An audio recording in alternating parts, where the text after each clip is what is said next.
నమస్కారం. చక్రకేళి కార్యక్రమానికి స్వాగతం.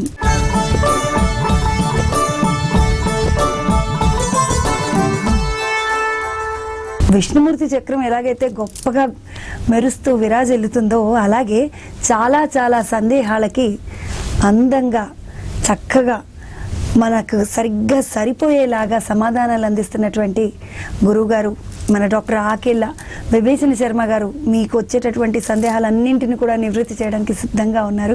మరి వారితో మాట్లాడదాం, బోలెడు సందేహాలను తీర్చుకుందాం. నమస్కారం అండి గురువు గారు. ఎన్నో సందేహాలను చక్కగా తీర్చేస్తున్నారు. మరి ఈరోజు నేను కొన్ని సందేహాలను తీసుకుని వచ్చానండి. ఆషాఢ భూతే జాగ్రత్త అంటారు, కొంతమంది ఏమో ఆషాఢం జాగ్రత్త అంటుంటారు. ఈ ఆషాఢం అనేది ఏదైనా భూతమా అండి? అసలు ఏంటి దీని అర్థం ఏంటి? ఇది ఆషాఢ భూతం కదండి, ఆషాఢ భూతి అని పూర్వం ఒక విద్యార్థి ఉండేవాడు గురువు గారి దగ్గర. ఆషాఢ భూతి అనేది పేరు, వాడి పేరు ఆషాఢ భూతి. భవభూతి లాగా ఆషాఢ భూతి అంటే మామూలుగా గురువు గారికి ఆ కాలంలో మాసాల పేర్లు బాగా గుర్తుండేవి. ఇప్పుడు అసలు తెలుగు వరుసగా హేమంతం, వసంతం, శిశిరం ఇలా పేర్లు చెప్పడమే ఎవరికి 6 ఋతువుల పేర్లు చేత కాదు. అసలు అన్నింటికన్నా కూడా ఈ దిక్కుల పేర్లు, ఈ తూర్పు పడమర చెప్పలేరు, ఇది ఈశాన్యం, ఇది నైరుతి చెప్పలేరు. అందుకే దిక్కుమాలిన వాళ్ళు అంటే ఎవరో కాదండి, ఈ దిక్కులు తెలియనటువంటి వాళ్ళే. అలాగా ఇప్పుడు గురువు గారు ఎలా గుర్తు పెట్టుకుంటాడు, వీడి పలానా ఆషాఢ మాసంలో వచ్చాడు అని గుర్తు పెట్టుకుంటూ ఉంటాడు అనమాట. అంటే ఇప్పుడు ఆషాఢం అప్పుడు మామూలుగా కొత్త పాటలు అత్తారింటికి వెళ్ళిపోతూ ఉంటుంది. ఇలాంటి వర్ష ఋతువులు, ఇలాంటి టైముల్లో కొన్ని గుర్తు పెట్టుకుంటూ ఉంటారు. అలాగే వాడు ఆషాఢ కాలంలో వచ్చాడు. వాడు ఆ మంచి అనుభూతితో ఎప్పుడు కూడా సేవ చేస్తూ ఉంటాడు. గురువు గారు ఏదైనా పని చెప్పారు బాగా చేస్తూ ఉంటాడు. వాడు గురువు గారికి ఆషాఢ కాలంలో వచ్చాడు, మంచి భగవద్ అనుభూతితో ఉన్నాడు, వీడు గురుభక్తితో ఉన్నాడు అని చెప్పి వాడిని నమ్మేవాట. వాడు ఎప్పుడు కూడా పరమ జాగ్రత్తగా గురువు గారి సేవలు చేస్తూ ఉండేవాడు. మరి గురువు గారికి అప్పుడప్పుడు డబ్బులు ఇస్తూ ఉంటారు. ఇప్పుడైతే మనం ఏదో బ్యాంకుల్లో వాటిలో వేసుకుంటున్నాం. అలా ఆ రోజుల్లో కూడా అక్కడ పెట్టేవాళ్ళు. ఇప్పుడు ఎలాగైతే కంపెనీలు రాత్రికి ఎంఎంఆల్ అని చెప్పి తెల్లారేపటికి మట్టి మశానం మాలు చేసేస్తున్నారో, కంపెనీలు ఎత్తేసి ఐపీలు పెట్టేస్తున్నారో అలా పెట్టేస్తున్నారు. కాబట్టి గురువుగారు ఆలోచించారు. ఇవన్నీ ఆలోచించి ఏం చేశాడు, చక్కగా మామూలుగా పండితుడు శాలువా వేసుకుంటాడు కదా, అలా 2-3 శాలువాలు చుట్టేసి ఒక పెద్ద బొంతలాగా తయారు చేసుకున్నట్ట. ఎవరన్నా చూస్తే చలి కప్పుకుంటాడు కావు సీనా అన్నట్టుగా. లోపల ఏమున్నాయి, వాళ్ళు వీళ్ళు ఇచ్చిన దక్షిణలన్నీ దాంట్లో జాగ్రత్త పెడుతున్నాడు. ఈ గురువు గారు ఇలా దాచిపెట్టడం గమనించేసాడు మనవాడు ఆషాఢభూతి. అయితే దీన్ని ఎప్పుడు గురువు గారు ఎవరికి ఎవరు అనమాట, ఆయనే పెట్టుకుంటాడు. దీన్ని ఎలాగైనా కొట్టేయాలి అని వాడు అనుకున్నాడు. వాడు తెలియలేని వాడు ఏం చేశాడంటే, ఓసారి ఎక్కడికో వెళ్తూ ఉంటే అక్కడ గురువు గారికి సంభావన ఇచ్చినప్పుడు వెనకాల పాపం ఇంకో బ్రాహ్మడు వస్తే వాడిని ఎందుకు లేదు చిన్న చూపు చూడటం అని వాడికి కూడా దక్షిణ ఇస్తారా ఎవరా, కాబట్టి అలా దక్షిణ ఇచ్చారట. వెంటనే గురువు గారు మీరు ఇచ్చిన దక్షిణ ఎక్కడో పెట్టేసేసారు అంటే, నేను అక్కడే ఇచ్చేసాను రా, నేను ఏం చేసుకుంటాను డబ్బులు, నాకు మీలాంటి శిష్యులే ధనం అన్నట్టు. కానీ గురువుగారు మరి నా దగ్గర ఏమో దక్షిణ వాళ్ళు ఇచ్చింది ఉండిపోయింది, ఏం చేయమంటారు? ఓరే అమ్మాయి కూడా ఆ 10 రూపాయలు పెట్టుకుని ఇంత బాధపడుతున్నావు నువ్వు, దీన్ని ఏం చేస్తావు? లేదు గురువు గారు నాకు భయం వేస్తుంది, దొంగలు వస్తారు, ఒక పని అవతలు పారేసారు అన్నట్టు. సరే అని చెప్పి వాడు ఆ గురువు గారు కనబడేట్టుగా అలా విసిరేసాడు అనమాట 10 రూపాయలు. అయ్యో బాబోయ్, వీడు నేను ఎలా చెప్తే అలా చేసేస్తున్నాడు, ఎంత నమ్మకస్తుడు అని చెప్పి గురువు గారు పాపం వాడిని బాగా విశ్వసించాడు. కొంతకాలం తర్వాత పాపం ఆయనకి మాఘమాసం వచ్చింది. మాఘమాసం వస్తే ఏం చేయాలి, తెల్లారగట్టనే స్నానం చేయాలి, చీకట్లో స్నానం చేయాలి. సూర్యోదయాత్రకు వెళ్ళి చక్కగా నదీ స్నానం చేసి సూర్య నమస్కారాలు చేసి ఆ తర్వాత మళ్ళా వచ్చి బొంత కప్పుకుందాంలే అని చెప్పి వాడికి ఇచ్చాడు అనమాట. ఎప్పుడు పెళ్ళాన్ని నమ్ముడు, పిల్లల్ని నమ్ముడు, ఎవరిని నమ్ముడు, ఆషాఢ భూతికేని నమ్మాడు.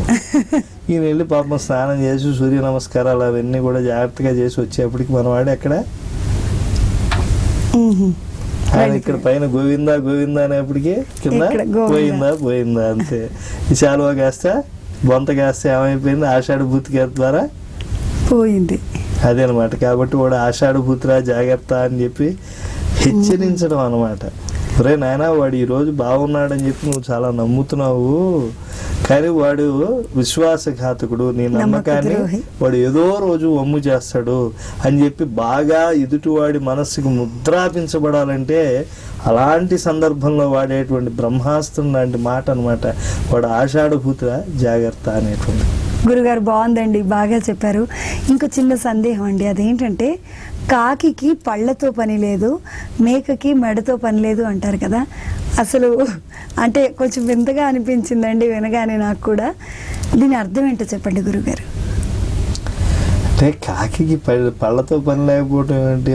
మనకి పళ్ళు ఉంటేనే కదా ఏదైనా చక్కగా నవ్వి పళ్ళు తింటాం, లేకపోతే ఏదో గారెలో అరిసెలో ఏదో తింటాం.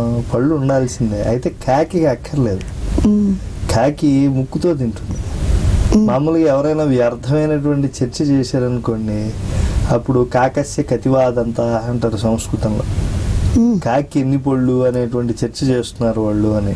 అంటే కాకి ఎన్ని పళ్ళు ఉన్నా పళ్ళతో తింది కదా, చిన్న పళ్ళు ఉంటాయి, ఊరికే ఉన్నాయంటే ఉన్నాయని. చిన్న పసిపిల్లవాడి పళ్ళు ఉంటాయి చూసారా, పాల పళ్ళు, వాటిలో కూడా ఇంకా చిన్నవి ఉంటాయి అన్నమాట కాకి పళ్ళు. ఆ పళ్ళతో దానికి ఏం సంబంధం లేదు, ముక్కుతో పొడుచుకుని మింగేస్తూ ఉంటుంది అన్నమాట. కాబట్టి అలాగే మేకకి మెడజన్నులు అని అంటారు అనమాట. అంటే ఏంటి, అజాగళస్థన న్యాయం అని, అది కూడా సంస్కృతంలో ఉంది. మన తెలుగు వాళ్ళు రెండు కలిపి ఒక ఇది చేశారు, కాకి పళ్ళతో పని లేదు, మేక మెడతోలతో పని లేదు అని చెప్పి. అంటే ఈ మామూలుగా స్తనాలు ఉంటాయి, అక్కడి నుంచి ఆ పయ్యదల నుంచి క్షీరం వస్తుంది, మేకపాలు తాగుతారు. కానీ ఈ మెడకుండేటువంటి పీకితే ఏమీ రావు. కాబట్టి ఎవడన్నా ఏమీ చేయడనుకోండి, అప్పుడు వాడు అజాగళస్థనం అని అంటారు అన్నమాట.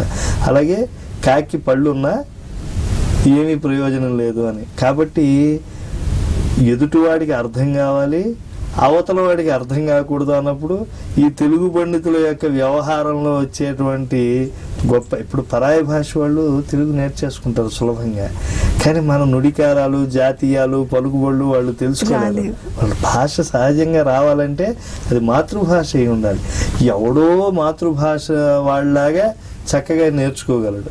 అలాగా మన వాళ్ళకి అర్థం కావాలి, ఎదుటివాడికి అర్థం కాకూడదు అని చెప్పి చెప్పుకునేటప్పుడు ఇలాంటి సామెతలు చెప్పుకుంటారు అన్నమాట. కాకి పళ్ళితో పని లేదు, మేకకి మెడతోలతో పని లేదు అన్నట్టు. అంటే ఏమిటి, ఒరే నాయన ఇవి వ్యర్థం రా, నువ్వు చేసేటువంటి వాటిని నమ్ముకున్నావు, వీడి వల్ల ఆ కార్యం సాధింపబడదు. నువ్వు వీడిని నమ్ముకున్నావు, వీడేదో పలానా వ్యాపారం చేసి మళ్ళీ 10 రూపాయలు ఇస్తాడని చెప్పి నువ్వు అనుకుంటున్నావేమో, వీడేం లాభం లేదు, కాకి పళ్ళ లాంటి వాడు, మేక మెడ మీద ఉండేటువంటి మాంసం లాంటి వాడు వీడు అని చెప్పి చెప్పడం అనమాట ఉద్దేశం. మేక మెడతోలతో పని లేదు, కాకి పళ్ళతో పని. గురుగారు, చిన్ని నా పొట్టకి శ్రీరామ రక్ష అంటుంటారు కదండి. ఈ చిన్ని శ్రీరామ రక్ష అనే పదం చాలాసార్లు వాడుతూ ఉంటారు. అసలు ఆ పదం ఎందుకు వాడుతూ ఉంటారండి అలాగా? ఇది మామూలుగా ఎవరి వాళ్ళ స్వార్థం మాత్రం చూసుకుని పక్కవాడిని బాగా పట్టించుకోకుండా ఉండేటువంటి స్థితిలో వాడేటువంటి సామెత, చిన్ని నా పొట్టకి శ్రీరామ రక్ష. వాడు ఎవడికి ఏమీ చేయడండి, చిన్ని నా పొట్టకి శ్రీరామ రక్ష అంటూ ఉంటారు. అంటే ఏంటంటే తెలుగు భాష అధిక్షేపణతో కూడింది కదా. ఎవడన్నా ఏదైనా 4 రూపాయలు పట్టుకుపోయాడు అనుకోండి, అనుగ్రహాన్ని ఇచ్చేప్పుడు పెట్టేటువంటి శటకోపం. కానీ డబ్బు పట్టుకుపోతే ఏం చేస్తారు, శటకోపం పెట్టాడు అని అంటూ ఉంటారు. అలాగే బోల్డెన్ని పదాలు ఉన్నాయి, మనం చెప్పుకుంటూ ఉంటే కాలం అయిపోతుంది. మీరు అలాగే శ్రీరామరక్ష అంటే నిజానికి రామరక్ష అంటే ఏమిటి? రాముడు రక్షా బాధ్యతను పూనిన తర్వాత సమస్తము ఆయన త్యాగం చేసేసినటువంటి వాడు. త్యాగేన ఐకేన అమృతత్వ మానసు అని చెప్పి చెప్తున్నారు కదా. నా కర్మణ నా ప్రజయ ధనేన త్యాగేనైకేన అమృతత్వ మానసు. ఓ కర్మకాండ చేసామనుకోండి అమృతత్వ స్థితి రాదు. నా కర్మణ నా ప్రజయ సంతానం వల్ల అమృతత్వం రాదు, ధనం చేత అమృతత్వం రాదు, త్యాగము ఇవ్వటం చేత మనకి అమృతత్వ శాశ్వత స్థితి వస్తుంది. కాబట్టి రామచంద్ర ప్రభు త్యాగానికి ప్రతీక. ఆయన మహోదాత్తమైనటువంటి మానవత్వంగా వచ్చినటువంటి వాడు, మర్యాద పురుషోత్తముడు రామచంద్ర ప్రభు. కనుక ఆయన స్నేహం దయాంచ సౌఖ్యంచ యదివా జానకీమపి ఆరాధనాయ లోకస్య ముంచతో నాస్తి మే వ్యథ. స్నేహం, ఎవడైనా స్నేహాన్ని వదిలిపెట్టుకుంటాడా? జీవితంలో మధురమైనటువంటిది ఏమిటి? స్నేహం. కొన్ని విషయాలు భార్యతో చెప్పుకోలేం, కొన్ని విషయాలు తల్లిదండ్రులతో చెప్పుకోలేం, బంధుమిత్రులతో చెప్పుకోలేం, జ్ఞాతులతో చెప్పుకోలేం. కానీ కొన్ని విషయాలు మాత్రం స్నేహితుడితో చెప్పుకోగలం, మనసు పంచుకోగలం. కనుక అటువంటి స్నేహితుడిని కూడా వదిలేయగలను అని అన్నాడు. దయను ఎవడైనా విడిచిపెడతాడండి? దయను అసలు వదిలిపెట్టి ఉండకూడదు. సర్వభూతేషు దయ ఉండాలి అని చెప్పి అలా ఉన్నటువంటి వాడు రామచంద్ర ప్రభు. కాబట్టే కాకాసురుడు లాంటి వాడిని క్షమించగలిగాడు ఆయన. కాబట్టి దయ కలిగినటువంటి వాడు రామభద్రుడు. దాన్ని కూడా విడిచిపెట్టేస్తాడు ఆయన. స్నేహం దయ అంచ సౌఖ్యం, సుఖాన్ని ఎవడైనా వదిలిపెడతాడండి? మన శరీర సుఖం కోసం కదా ఎన్ని కష్టాలు పడేది. కాబట్టి సౌఖ్యాన్ని ఆయన తృణప్రాయంగా విడిచిపెట్టేస్తానంటాడు ఆయన. స్నేహం దయాంచ సౌఖ్యంచ ఇదివా జానకీమపి. ఎంత గొప్ప మాట చూడండి. ఆయన పంచ ప్రాణాల కన్నా గొప్పదైనది ఏమిటి? ఆయన నుంచి విడదీయలేనటువంటి కళ ఏది? సీతమ్మ వారు. ఆ సీతమ్మను కూడా వదిలిపెట్టేస్తున్నాడు ఆయన. ఆరాధనాయ లోకస్య ముంచతో నాస్తి మే వ్యథ. రాజు లోకానికి ఆదర్శ పురుషుడిగా ఉండాలి. రాజు ధర్మాన్ని వ్యతిక్రమించాడంటే రాజుగారే ధర్మాన్ని వ్యతిక్రమించాడు కాబట్టి మేమెందుకు ధర్మాన్ని ఆచరించాలని ప్రతి ఒక్కడూ పాడైపోతాడు. కనుక సమాజ హితానికి రాజు ఎప్పుడూ కూడా పూలో ఏ విధంగా అయితే మధ్యలో ఉండేటువంటి ఆ యొక్క కల్పకం అలా మధ్యలో ఉండేటువంటిది అలా నిలబడి ఉంటుందో, కర్ణిక అలా ఆదర్శవంతంగా అమృతాన్ని చిందుతూ, త్యాగామృతాన్ని చిందుతూ ఉండాలి రాజు అయినటువంటి వాడు. కనుక నేను లోకారాధన కోసం స్నేహము, దయ, సౌఖ్యము సర్వస్వం అయిపోయినటువంటి సీతను కూడా విడిచిపెట్టేస్తాను. కానీ నేను లోకారాధన కోసం నేను వీటిని విడిచిపెట్టేయడానికి సిద్ధంగా ఉన్నాను. లోకారాధనను మాత్రం, అంటే ఆదర్శవంతమైన జీవనాన్ని మాత్రం నేను విడిచిపెట్టను అని అన్నాడు. అది రామరక్ష అంటే. దానివల్ల ప్రజలంతా కూడా రక్షింపబడ్డారు. ఎందుకంటే శీలవంతులు కావాలి. శీలం కన్నా గొప్పధనం లేదు. శీలం సర్వత్ర వేయధనం. అటువంటి శీలం కలిగినటువంటి వాడు ఎవరు? రామచంద్రుడు. కాబట్టి రామరక్ష ఎందుకు ఏర్పడింది? శీలం కలిగినటువంటి. చిన్న పొట్టకి శ్రీరామరక్ష అని చెప్పి అది ఎంత చమత్కారం చూడండి తెలుగువాడు. వాడి పొట్టకు మాత్రమే శ్రీరామరక్ష చేసుకుంటాట, ఇంక మిగతా వాళ్ళకి ఏమీ చేయట్వాడు. అలా ఉండకూడదని చెప్పేటువంటిది, అధిక్షేపించేటువంటిది సామెత అన్నమాట. బాగుందండి గురుగారు. అయితే నాకు ఇది చిన్న సందేహం పెద్ద సందేహం తెలియదు, కానీ ఇది మాత్రం సందేహమే. రావణ స్వస్తి అన్న తర్వాతే రామస్వస్తి అంటారు కదా గురుగారు, అది ఎందుకనండి?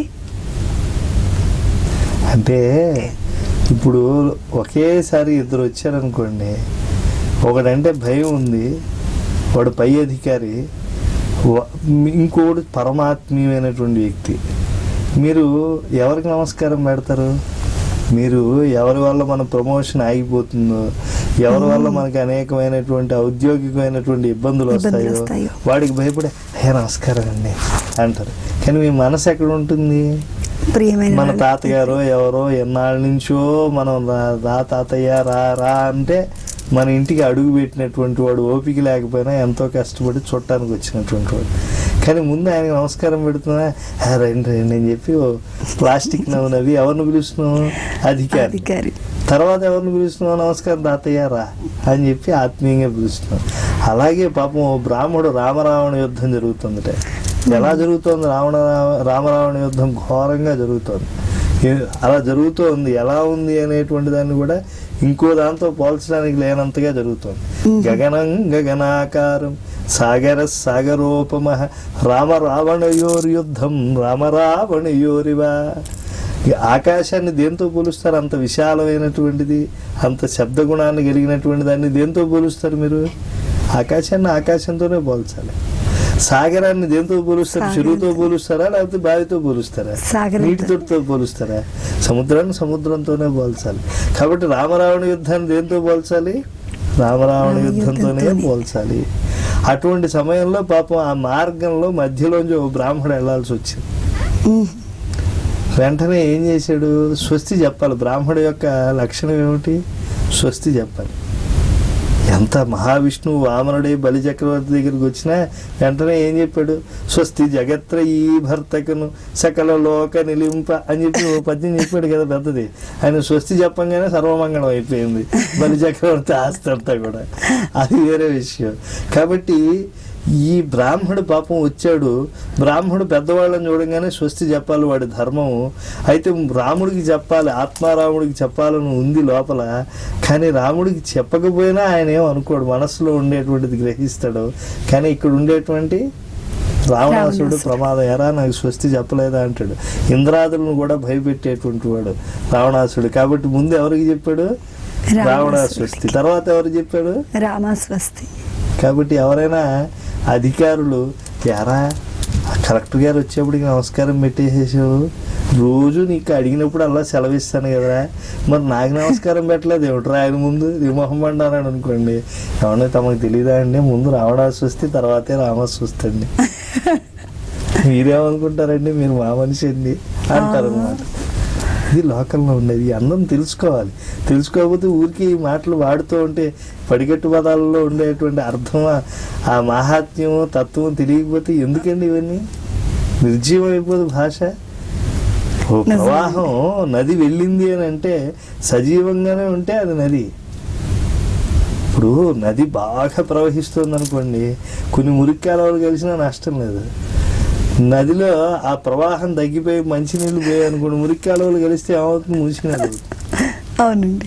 కాబట్టి ఎప్పుడు కూడా భాషలో ఇలాంటివన్నీ కలిసి ఈ ఆ అధిక్షేపణలు, నుడికారాలు, జాతీయాలు అన్నీ ఉంటేనే ఆ భాషకి సౌందర్యం. అలంకారాలతో ఉంటే పెళ్లి కూతురికి ఎలా అయితే కళ వస్తుందో, ఎంత అందంగా ఉన్నప్పటికీ అలా భాషకి ఇవన్నీ ఉంటేనే అందం వస్తుంది. బాగా చెప్పారు గురువుగారు. ఇది చాలా చిన్న సందేహం అండి. చావు తప్పి కన్ను లొట్టబోయినట్టు అంటుంటారు కదండి, అలా ఎందుకంటారు అసలు? ఇది కూడా మన రాముడికి సంబంధించినటువంటిదే. పాపం సీతమ్మ వారు అలసి అరణ్యవాసంలో ఉన్నప్పుడు పడుకుని ఉంటే జయంతుడు అనేటువంటి వాడు ఉన్నాడు. వాడు కాక రూపంలో వచ్చాడు ఆసురీ భావంతో. అందుకే వాడు కాకాసురుడు అని తర్వాత వ్యవహారం మొదలుపెట్టారు. వాడు వచ్చి అమ్మవారి యొక్క వక్షస్థలాన్ని గీరాడు. రామచంద్ర ప్రభు ఊరుకున్నాడా? కోపం వచ్చింది ఆయనకి. అమ్మవారు బాధపడుతూ ఉంటే చూసి వెంటనే ఓ దర్భపుల్ల అందుబాటులో ఉంది. వెంటనే దాన్ని బ్రహ్మాస్త్రంగా చేసి, అంటే మంత్రంతో దాన్ని ప్రయోగించాడు ఆ దర్భపుల్లను. ఇంకా రాముడి యొక్క చేతితో అది ప్రయోగింపబడిందంటే రామబాణానికి తిరుగుందా? వాడు ముల్లోకాల్లో వాడు తండ్రి ఇంద్రుడో లేకపోతే ఇంకో బ్రహ్మగారో ఇంకోడో ఎవడో రక్షణ ఇవ్వలే. పరిగెత్తుకు వచ్చి రాముడి కాళ్ళ మీద పడ్డట. అమ్మవారు చూడండి ఎంత దయాంతరంగో, ఆయన శరణాగతి ఇలా పడకూడదురా, అటు ఇటు పడుతున్నావు, ఇదిగో ఇలా పడాలి అని చెప్పి. ఎవడు తన వక్షస్థలాన్ని గీరాడో, ఎవడు కాముకుడి సంచరించాడో మాతృభావనతో ఆ తల్లి ఆదరించింది. అయితే రాముడు బాణాన్ని ఒక్కసారి విడిచిపెట్టాడు అనుకోండి, అది నిరర్థకం కాకూడదు. అందుకే రామబాణం అని పేరు వచ్చింది. వెంటనే ఒరే నాయన నీకు ఏదో ఒకటి పోవాలరా, ఏమిటి కాళ్ళు తీసేయమంటావా, చేతులు తీసేయమంటావా అంటే, అయ్యా అన్నీ పోతే అలాగా, కాముకత్వంతో అమ్మవారిని చూశాను, ఇప్పుడు బుద్ధి వచ్చింది, ఏ కంటితో చూశానో కాకి ఓ కంటితోనే చూస్తుంది ఒకవైపు, కాబట్టి ఏ కంటితో చూశానో ఆ కన్నును కొట్టేయండి అన్నట్టు. అప్పుడు వెంటనే ఆ కన్నుని ఆయన కొట్టాడు, అది దెబ్బ తగిలింది అనమాట దానికి, ఆ కన్ను పోయింది. కాబట్టి చావు తప్పింది, కన్నులొట్టబోయింది. ఇది ఆ సామెతలో. అంటే ఇప్పుడు మనం మామూలుగా ఎక్కడికన్నా వెళ్ళి ఏదన్నా పని కాక తిరిగి వచ్చామనుకోండి, ఎరా అలా వచ్చావు, జ్వరంతో వచ్చావు అంటే అసలు వాడు ఆ జ్వరంతో పోవాల్సినంత ప్రమాదంలోంచి బయటపడి ఉంటాడు. వాడు చెప్తాడు, నాయన చావు తప్పి కన్ను లొట్టపోయిందిరా, వెళ్ళాను ఏదో కోరికతో 10 రూపాయలు వస్తాయని చెప్పి, ఆ 10 రూపాయలు రాలేదు, పైగా పెంచి జ్వరం వచ్చి డాక్టర్కి 10,000 కట్టాల్సి వచ్చింది అని చెప్పి చెప్పుకునేప్పుడు వాడుకునేటువంటి సామెత అనమాట. అంటే ఈ కథ తెలిసిందనుకోండి, చావు తప్పి కన్ను లొట్టపోయింది అంటే అంత కోరికతో వెళ్ళటం వల్ల ఇదిగో నేను ఇంత కష్టాన్ని పొందాను అని చెప్పుకోవటం దాంట్లో ఉండేటువంటి అంతరం. గురుగారు మీరు మాట్లాడుతుంటే అసలు సమయం తెలియట్లేదండి, కానీ సమయం అయిపోతుంది. కాబట్టి మరిన్ని చక్కెరకేళ్ళతో మళ్ళీ కలుసుకుందాం గురుగారు. ధన్యవాదాలు. ఓకేనండి, ఇది ఇవాళ మన చక్రకేళి కార్యక్రమం.